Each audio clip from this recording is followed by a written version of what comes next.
පිම් කවක් ලියූ නුඹ සිත්නාසේ එය මකා දමා ගිය හැටි රහසේ නුඹ මෙතෙක් රැඳී උන්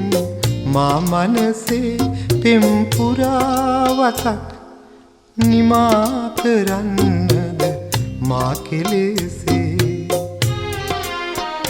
පිම් කවක් ලියූ නුඹ සිත්නාසේ එය මකා දමා ගිය හැටි රහසේ නුඹ මෙතෙක් රැඳී උන් මා මනසේ පිම් පුරාවතක් නිමා කරන්නද මා කෙලෙසේ